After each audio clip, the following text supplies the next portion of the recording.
Welcome to Strategy Sessions by Thirsty Bandit Consulting, Episode 8, Public Relations.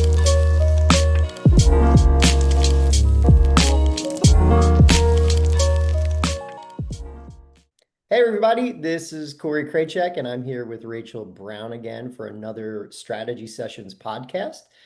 Today we have a super talented, lovely young businesswoman, Kylie Flett of Banter PR with us. Kylie, good morning. How are you? Good morning. I was looking around to see if there was another guest. No. You're the one, and I Just think the kidding. adjectives are super appropriate. Amazing. Um, but thanks for joining us for our little mini podcast thing we do every week now. Um, I want to give you just an opportunity, like we do with the start of every one of these, just to kind of introduce yourself, and then I want to tell a little story, and then we'll get into some questions.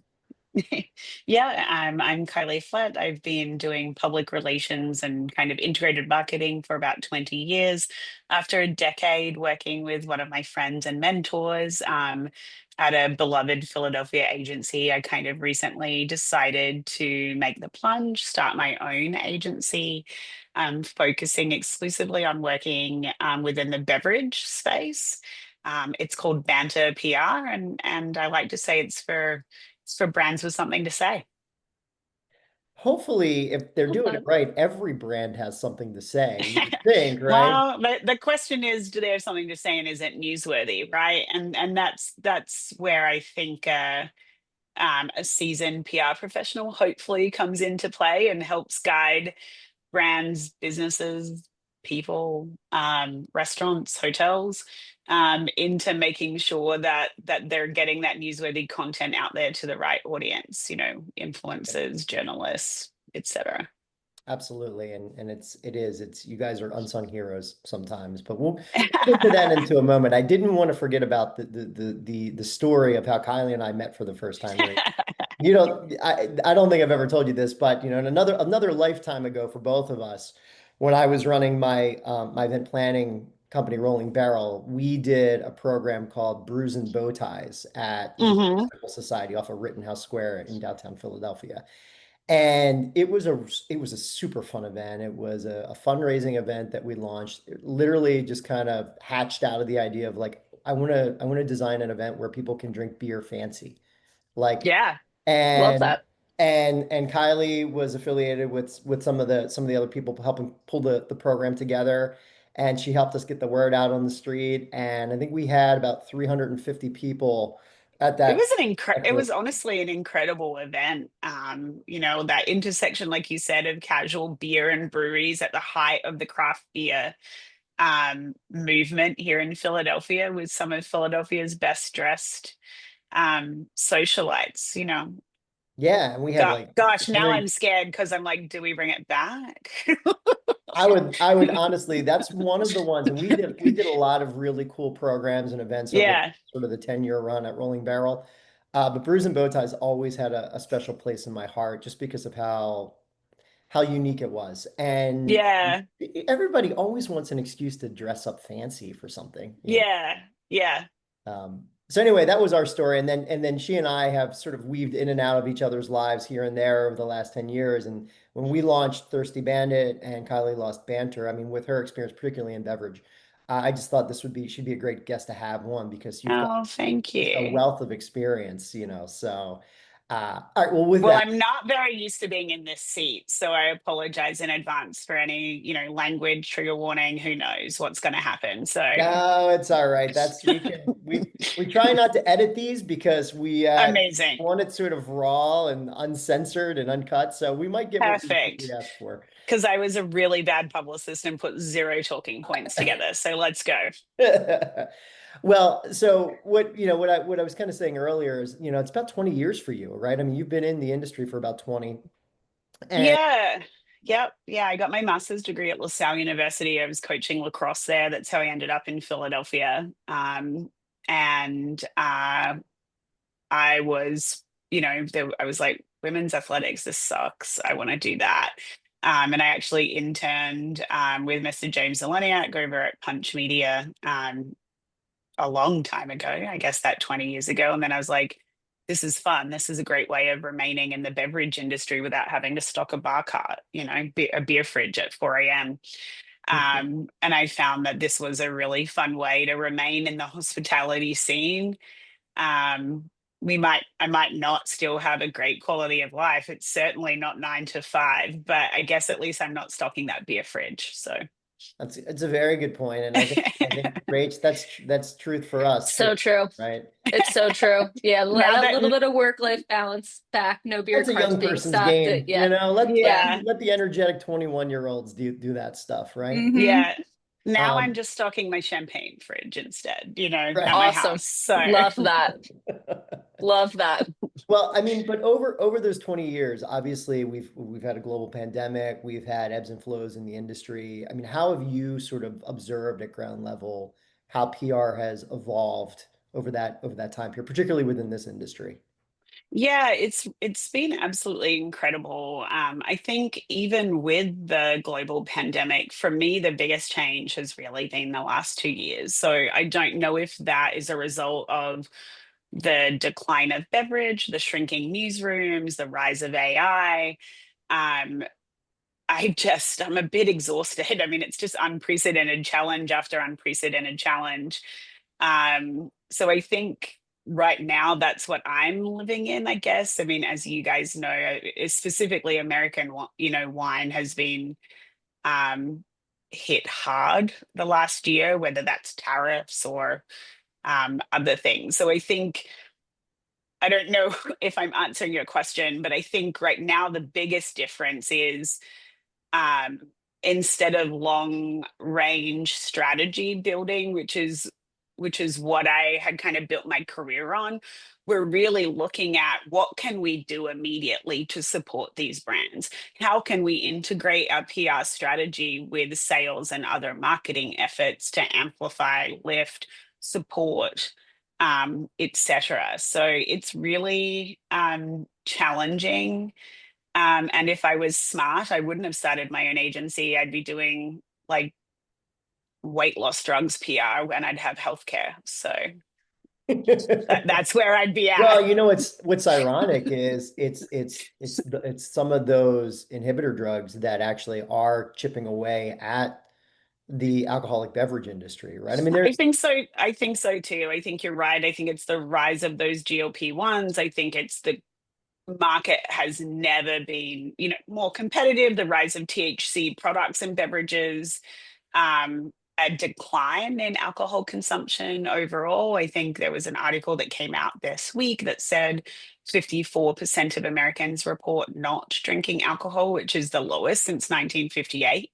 The highest was in the 1970s. So I just to double down on the fact that I think that would have been my perfect decade. But yeah, it's really challenging at the moment. And I know there's a lot of conversation about not calling it a bubble. It's a pendulum swing, right? A lot of people went excess in the pandemic, and now I think we're just kind of figuring out where the pendulum lays right now and what the new normal is. So encouraging brands and clients to stay the course. And if you've got noisy, newsworthy programming, we're going to survive this, and we're going to kind of, the ship will be fine. Stay the course.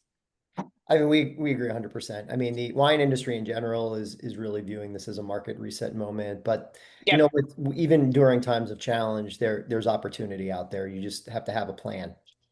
That Yeah, means and I think it's good for all of us to just revisit. Yeah, how do I reach new and more engaged audiences as well? I think this is an exciting time for marketing, because I think hopefully in asking those questions, people are going to get more creative. So I think that's a really good segue with just talking about PR in general, right? Like a lot of our clients will view PRs as like a luxury item essentially. So like it's going to require time, 3, 6, 12-month commitments really to like see any kind of return, see some progress. But why do you think it's money well spent?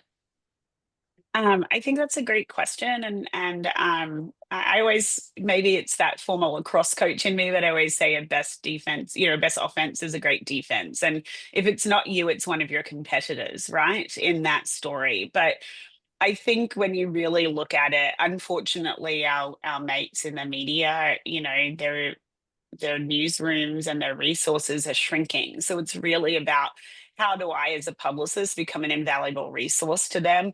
And in turn, how can I best connect them with my clients, make them care about my clients, and make sure that, their programming is top of mind for consumer insights, brand stories, coverage, etc. So I hear you. I'm seeing PR as a luxury, but it's a little bit like a good lawyer. You don't know you need one until you need one.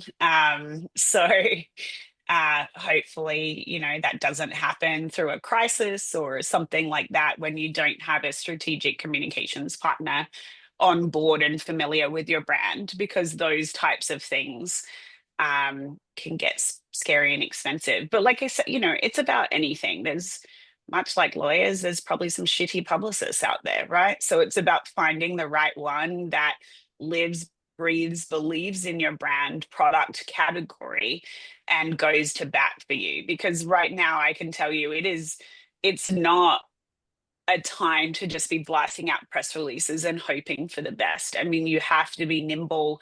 We really need to lean on those relationships.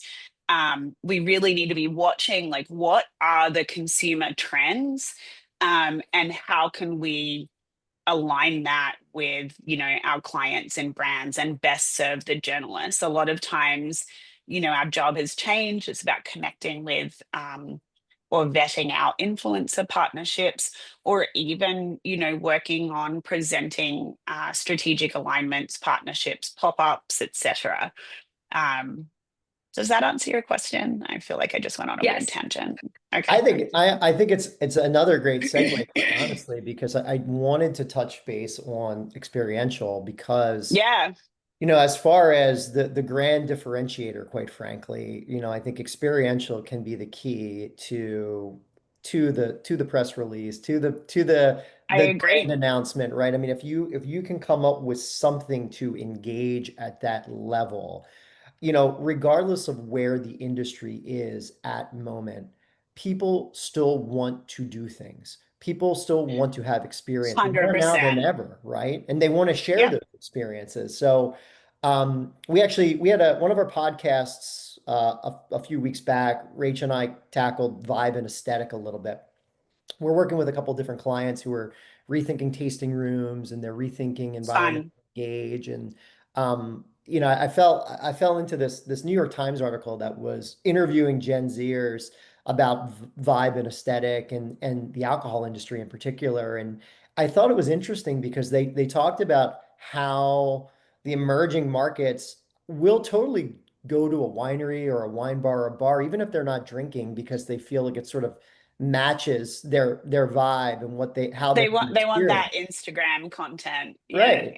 exactly. So I think that there's a huge opportunity there. And then as you sort of overlay that with programming and events or experiential 100%. strategy, right? So, I mean, you've done And a you lot of, can have a killer programming lineup, but if no one knows about it, no one's buying tickets or no one's attending, right? That's where PR is, exactly. that it's a tool in the toolbox. I think the biggest, Rachel, when you asked clients consider it a luxury, I think the problem is, and it's always been with PR, is that it's challenging to measure it through those metrics that we might measure other ROI.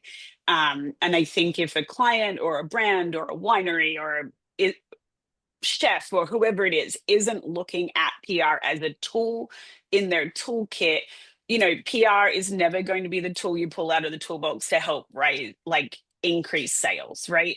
But it should be an integrated, solution to that overarching goal. And I think that's the biggest mistake that I see people making.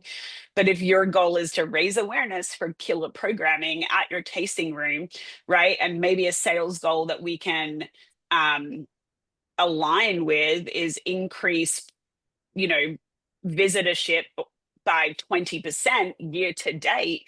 Now that's something PR is going to be able to support with, right? You can measure in year to date, we had X number of articles supporting programming, events, and tasting room visitation kind of rhetoric, and then you can directly correlate that with, did visibility increase year to date? And I think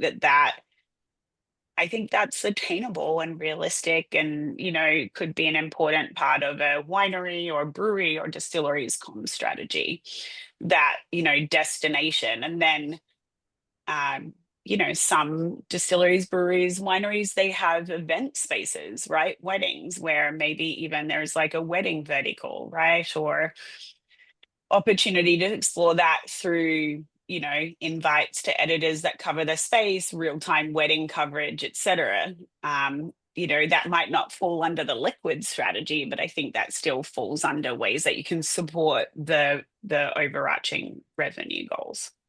Yeah, agreed. You need those metrics some way, shape, or form, and experience definitely lends that, certainly more than just a general overall brand awareness campaign. How about Yeah. how about a case study? Do you have any case studies that you can pull from, or that you'd be comfortable sharing, where you saw a project that just kind of killed it from that side?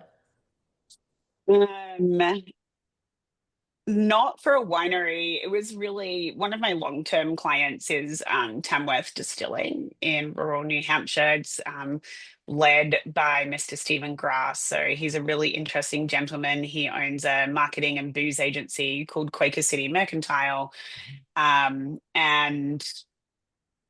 I don't even know, like over 10 years ago, he created Hendrick's Gin and Sailor Jerry, the brand, sold them to William Grant, got a big bucket of money, took that big bucket of money and built this kind of incredible distillery in rural New Hampshire with near this gorgeous water source, and it's beautiful. And long story short, he's got a kind of an annual release that comes out every year called House of Tamworth. And House of Tamworth is an experiential series that focuses on flora and fauna and kind of wild ingredients. So the first one was made with eau de musk, which is a beaver castoreum. They are not vegan.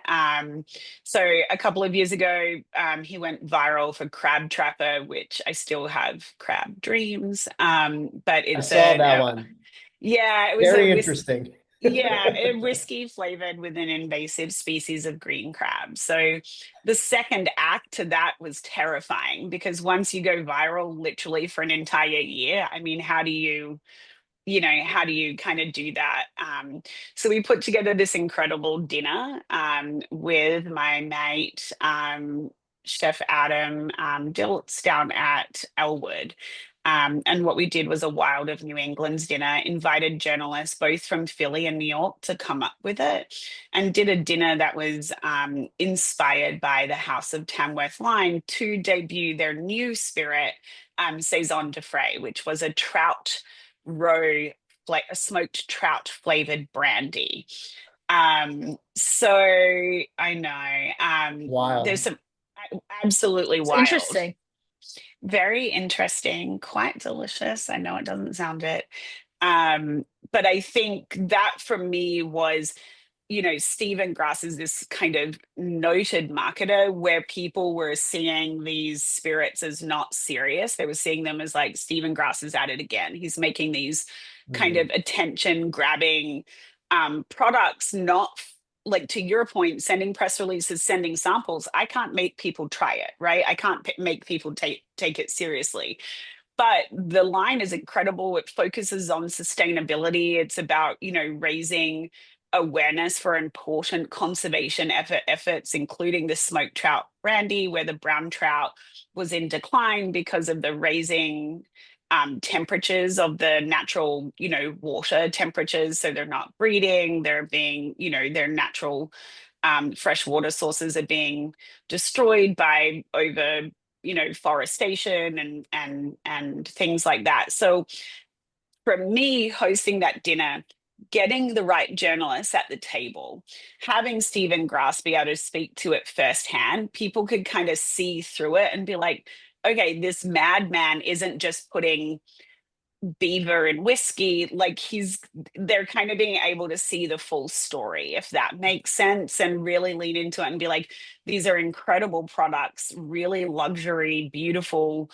distillates, with a conservation cause. And I think that that was an incredible case study.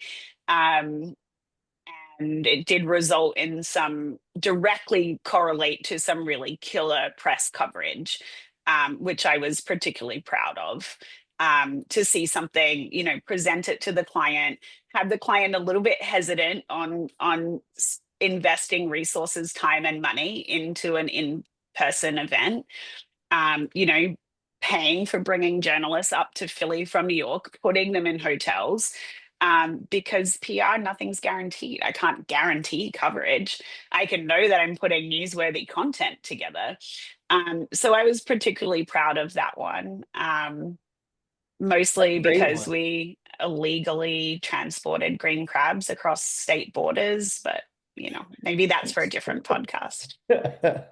No, I mean, anytime you can infuse soul and substance into the brand, right? I mean, authenticity is played out, but the reality behind that is that it can't just be a product to be a product. There's gotta No. be something to it that makes it And personal. And all the research shows that if you're going to win Gen Z, it's that, right? Like they're kind of done with this like celebrity studded bullshit, for a lack of better term. And I'm sorry, now you have to put the swearing, you know, disclaimer on the podcast. But, you know, I think they're just done. They're seeing through it. They're being sold to, you know, through at a rate that no other generation has been. So it's really, really interesting to see how brands are differentiating themselves to reach that market. And you know, it's funny being an Australian, if you couldn't tell because of my accent, but the Aussie wineries have been doing this for years, you know, American, French, like those old world wines, the labels are all very stuffy. But if you see the rise of natural wine, that began with some of my mates in Australia, because those Adelaide Hills, you know, wineries, they were all, it was like young people my age like slapping fun art on a bottle and it's funny, I could walk into a wine shop today here in the States and I can pretty much pick out which the Australian wines are because they often have the most fun labels. Yep. You know, so maybe 10, 15 years ago there was a lot of talk about how to reach millennials through that strategy, and now, well, now I think we're old and people don't care about reaching our market, but now it's about trying to reach Gen Z. So Now you're totally, preaching our language with the packaging ooh, design and it's still being done. Unfortunately, particularly mhm. on the East Coast, so little attention is put into package design. They put all this It's time and just effort into such a mistake. Yeah, you've got one shot at standing out on the shelf. Um, it's really fun. I'm working with El Jimador Tequila at the moment. We're in the middle of helping them launch a new campaign called Sip for Yourself. And they're having this really brave shot at, you know, 100% blue agave, 0% celebrity, celebrity free. And I just think it's That's nice. really smart way to engage the younger audience, where they're kind of putting that back on the younger consumer and saying, sip for yourself. We're not telling you, you make the decision. You're the main character in your own story. So I'm really hopeful that that's successful. And I think we're going to see more brands going that way. Interesting that tequila, in my opinion, is leading the charge a little bit. Yeah, because That's how awesome. celebrity driven it's been, right? Yeah. Yeah. I mean, everybody has their own line of something now. If it's a vodka, spirit, a beer, a wine, like every which way you turn. So to be able to have something, I think that maybe is a little bit more organic and is not quite force fed, maybe down your throat, if you want to try to put a word on it. But and all these businesses are different, right? Like you have different capital, you have like different people, again, if it's a celebrity backing, like you have more money, but for the businesses that maybe have like a more limited budget, Exactly. where do they focus their efforts for like the biggest return? Like what do you think, like, okay, we don't have this budget, but what can we do to get people to notice us and buy our product or come to our events? Like what is that thing? I think that's a really smart question. And I think that the biggest mistake I see wineries, distilleries, breweries making, where they try to spread their resources too thin. They've got 27 products, they're throwing everything up against the wall. And I guess like what I would ask them is where can we win? Where can we spend our resources and make measurable difference, right? So that comes back to, is the goal to increase visitors to your tasting room? Here's the strategy that we're going to back into to meet that goal. Is your flagship product a Chardonnay or a lager? Is that a consumer trend? It is. Okay, let's lean into that, right? Let's go all in on that. And then, use your seasonal releases to kind of amplify those mainstay products, which is how you make your money. So that could be press sends, that could be, making sure you're relevant for an editorial calendar. I think it could be, if they don't have the money for a 12-month commitment for PR, figuring out where is their noisiest program. So, I see a lot of people trying to win during that OND moment, October, November, December, right? Everyone needs to win that. Think about champagnes. Um, and, I can't help but think, okay, if every single sparkling wine brand is going up against New Year's Eve, are there other opportunities?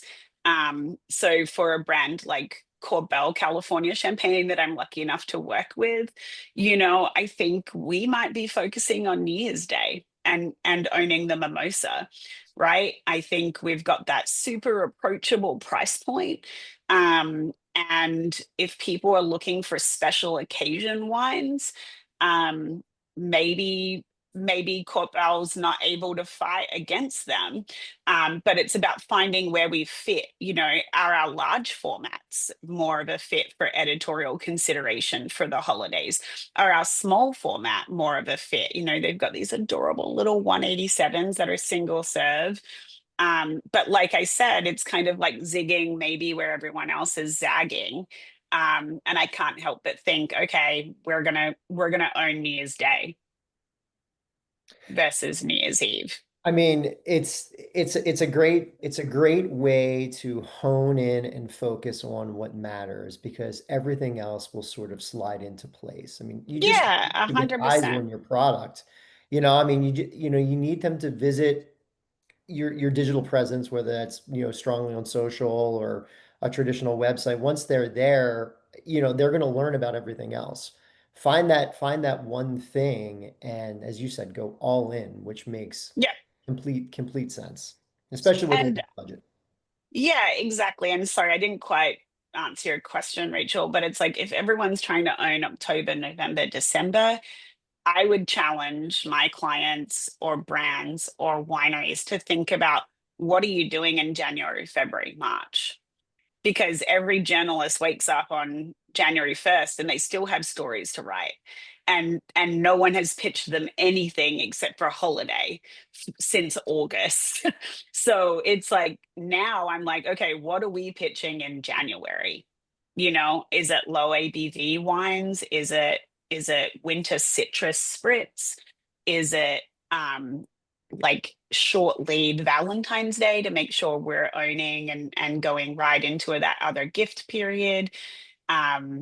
Those are I don't know. I guess that's my strategy approach. I don't know if that asks, how can businesses best, utilize a short term or PR contract, but that's how I build out a strategy, I guess, if that makes sense. Well, for No, those, that's fair. I yeah, mean, no, you're planning ahead, right? Like you're trying to get Yeah. people excited about what comes next and like to break away from the mainstream of what everybody else is focusing on. So if they're focusing on Thanksgiving, then we're already focusing on something else. So no, that totally makes sense. And for those listeners who's cost conscious, they've already got like a half an hour's worth of free consulting from Kylie right now. So I mean, I know. they're already a leg up. I accidentally just told everyone about the Corbell PR strategy, but you're welcome. So yeah, it's ultimately PR is not brain surgery. Anyone can really do it, but it's about making sure you have the time to do it. One of the long-term clients I've worked with is Kiki Aranita of Poi Dog Sources. I mean, she's a journalist. I'm not going to write a better press release than her. Let's be real. I mean, she's a James Beard nominated writer. But what I'm going to do is take her content and put it in the format that journalists want and need. And it's about making sure we're engaging with those commerce writers and looking at what are our core opportunities, and areas that we've been very successful in that CPG space for Poi Dog is around AAPI month and making sure that we're top of mind for those kind of core periods. And like I said, Kiki has 3 jobs. She doesn't have time to do her own PR. So I'm lucky enough to be able to, steward that for her. And we kind of, figure out what are those important periods for her brand. So. Okay. So in closing, you need PR. You don't need to spend a ton on PR unless you want to. Yeah. Stay focused. Look at the gaps in the schedule. Think about what's going to make the biggest splash, whether that's, one particular SKU or an event that you have through the year. Yeah, and just ask yourself, is this newsworthy or is it just newsworthy to you? Because I'm going to tell you, hiring a new CFO, amazing. Blow that up on your internal communications. Maybe a trade outlet cares, but the general consumer really doesn't give a. So it's when you're reaching out to these journalists, focus on getting them newsworthy content. And sometimes businesses, they're just too close to it, right? You've got to step back and ask, who is the person interested in this information? I mean, I couldn't said it better myself. Kylie, this has been super fun. It's been too long. You know how to reach me if you wanna tackle Brews and Bowties 2.0. I'm ready, man. Yeah, maybe we put that on the schedule for 2026. Our craft breweries could probably do with a little bit of support right now. So that's something that I've been thinking about. So sounds good. Well, thanks so much for joining us. Best of luck with Banter PR. Thank you. Please give her a look online. And as she said, she's booking in 2026 now, though. So you need help right this second. It's probably not the time to reach out to Kylie. She's got a lot going on.